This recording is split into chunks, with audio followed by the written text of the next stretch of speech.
Sergei Orlov, who remains in a bunker in the devastated port city, said children have been separated from their desperate families and taken into Russian hands.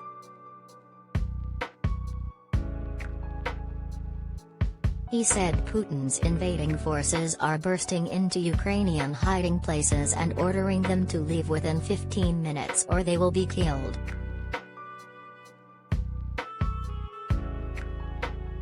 The shocking claims, which Orlov compared to Nazi tactics, are the latest in a growing series of war crime allegations against the Kremlin.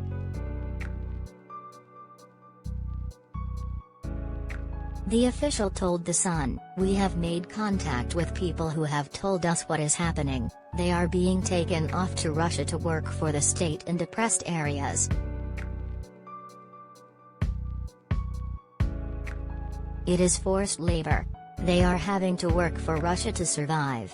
But worst of all, the Russians are separating children from parents when they take people out of our city. Hundreds of children from kindergarten age upwards are being held at a hospital in Donetsk and kept away from their parents." Orlov said the city of Mariupol is completely devastated and now Russia is taking away its people too.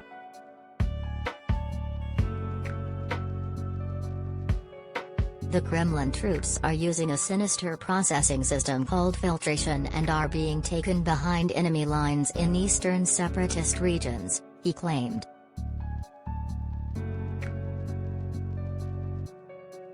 Men are then strip-searched for tattoos showing support for Ukrainian nationalism and all adults have their papers examined. Those considered suitable for work are then shipped off to labor camps and their passports withheld, the deputy mayor said.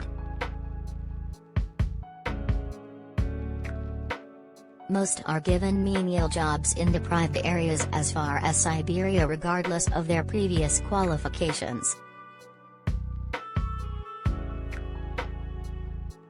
Sources behind Russian lines told Orlov that hundreds of terrified children are being kept at a Donetsk hospital.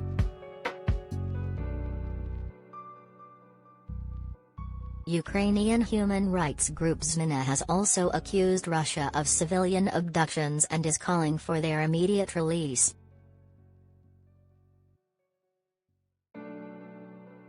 The UN has accused the Kremlin of abducting at least 36 civilians, but the true scale of the mass detention is now believed to be far greater.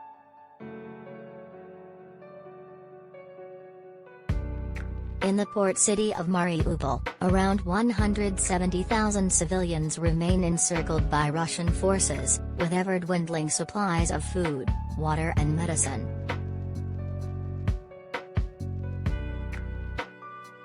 Ukraine's foreign ministry said the situation there was catastrophic and the assault from land, sea and air had turned the once thriving city of 450,000 people into dust. The fall of Mariupol would free up Russian forces there and allow them to engage in a potential pincer movement together with another group of troops moving from Kharkiv in the northeast to try to encircle the Ukrainian military in the east.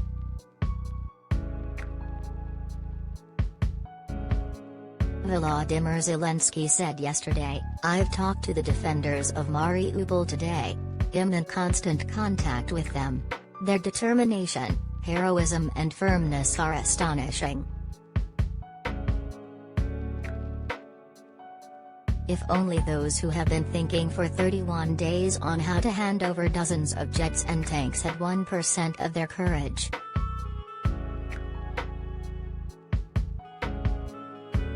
Earlier on Sunday, Ukrainian negotiator David Arakhamia said the next round of face-to-face talks between Ukraine and Russia will take place in Turkey on March 28 to 30th.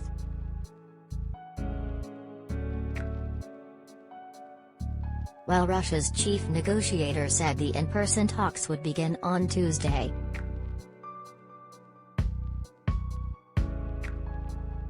This week Erdogan said Ukrainian President Volodymyr Zelensky's comments on the need for a referendum for compromises with Russia was smart leadership.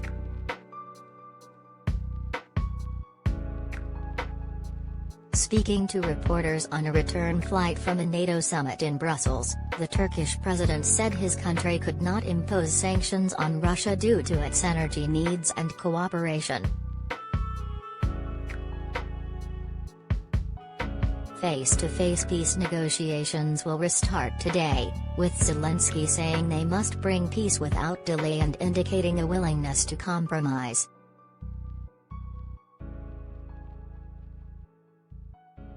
The two sides have not met in person in weeks, but will hold 3 days of talks in Istanbul from Monday, according to David Arakhamia, a Ukrainian negotiator, lawmaker and Zelensky ally.